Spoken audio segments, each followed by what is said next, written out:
What actually makes a rock a gem?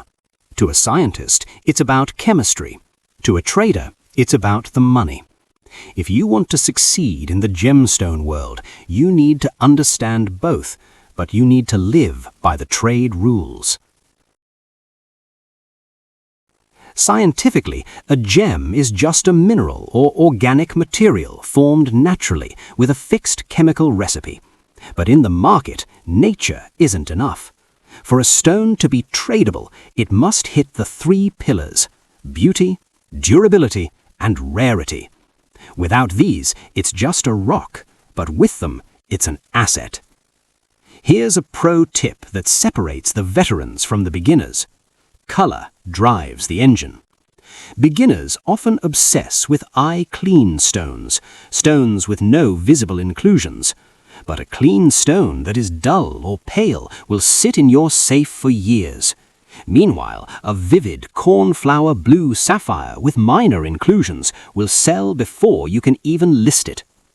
So, here is your golden rule for buying. If the color is strong and captivating, buy it, even if it has some internal character. But if the color is weak, avoid it, no matter how clean it is. In the gem trade, we don't sell clean, we sell stunning. Gems aren't just pretty, they are survivors. Most natural stones are forged over millions of years through intense geological shifts: igneous, volcanic heat, metamorphic, crushing pressure, or sedimentary, layering over time. Then you have the organics, like pearls and coral, which are gifts from biological life. As a trader, your biggest payday often starts at the source, like the Ratnapura pits in Sri Lanka. But buying rough is a high-stakes game. If the origin and visual potential are there, buy the rough. But be warned, misjudging what's inside that crusty exterior is how beginners lose their shirts. Then we have synthetics.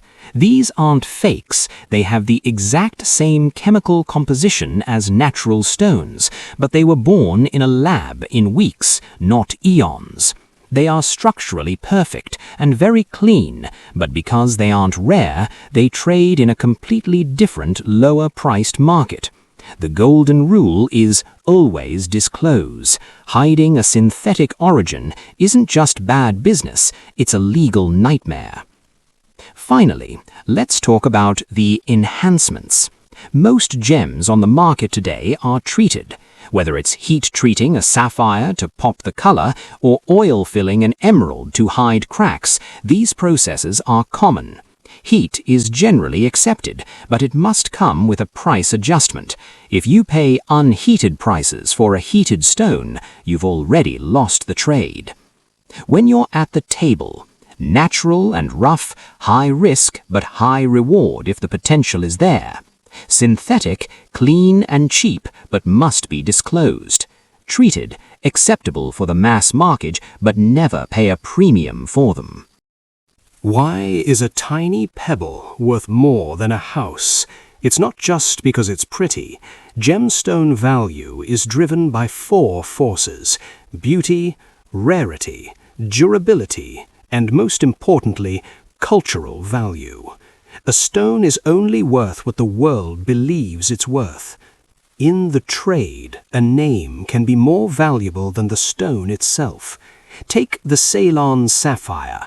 Because of Sri Lanka's centuries-old reputation for quality, a sapphire from there commands a massive premium over an identical stone from a newer, less famous deposit. Trader insight. If you ignore the origin, you are leaving money on the table. If the origin is premium, the price stays high. But gems aren't just for show. They live 2 lives. In one, they are investments and jewelry, where beauty drives the price. In the other, they are industrial and technological tools. Diamonds, for example, are used in engagement rings, but they also tip the saws that cut through concrete. They have the same chemistry, but completely different value logics. Here is how you avoid a costly mistake. Always identify the end use before you set the price. Are you selling to a collector, a jeweler, or a technician? Industrial stones follow a fixed utility price, but jewelry stones follow the heart, and the heart has a much bigger budget. In the gem trade, what you see is rarely what you get. The market is flooded with lookalikes, from lab-grown synthetics to cheap glass and plastic imitations. Then there are the misrepresented stones, natural minerals that have been so heavily fixed with dyes or glass that they've lost their true value. How do you spot a fake before you pull out your wallet? Look for the too perfect trap. Natural stones have birthmarks, tiny inclusions, or uneven color. If a stone looks like a drop of perfectly uniform syrup, be suspicious. If you see tiny round bubbles inside, you are not looking at a ruby, you're looking at glass. Here is a real-world reality check. No one sells a $5,000 sapphire for $500 because they need the money. In this industry, everyone knows the value of what they hold. An unrealistic price isn't a bargain, it's a warning. Trader insight. If you trust your eyes alone without verifying the science, you are gambling, not trading. Your defense strategy is simple. First, if the price is too low, verify the stone with a lab report or a portable tester.